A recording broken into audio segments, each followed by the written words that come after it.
On starry nights when the moon is full and the air still, you can hear the sounds of faraway ships and distant laughter. They echo over the hills and through the valley, down calm canals and sleepy inlets. Every engine knows that these are the sounds that say the harbour is hard at work at the big station by the sea. One night, a special load of fish was ordered.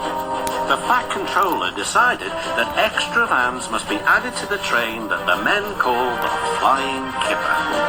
The only vans available were old ones. They had not been used for a long time.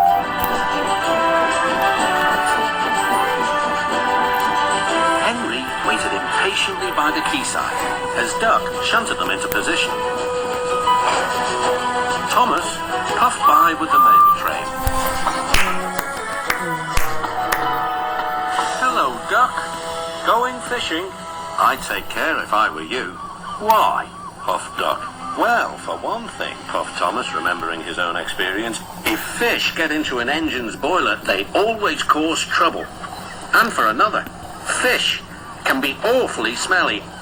And I know what I'm talking about. Good night.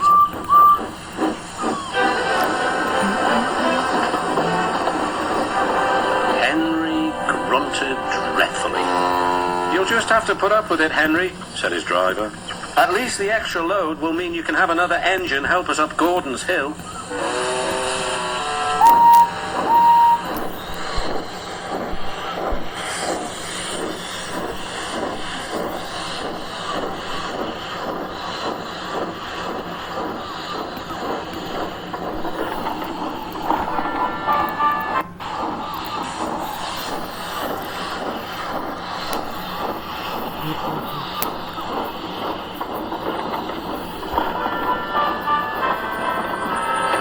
Meanwhile, Duck was waiting at Edward Station so that he could help the heavy train by pushing from behind. Henry made good progress.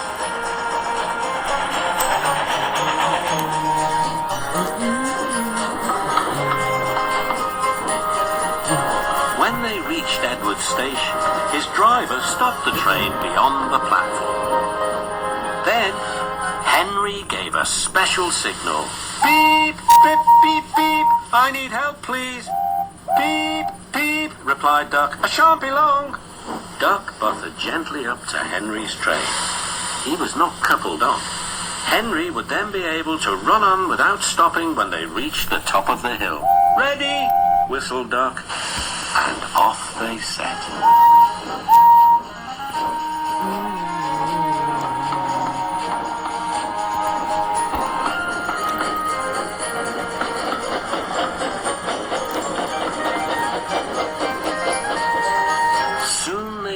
Gordon's Hill. Push hard, puffed Henry. We're doing it, replied Duck. Henry was pulling his train harder than he realized.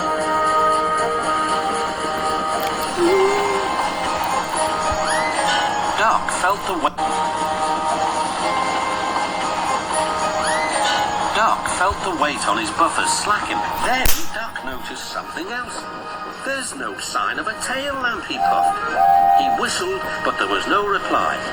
Meanwhile, Henry had noticed something too. My train's getting heavier, he thought to himself. I'm slowing down. Then there was trouble.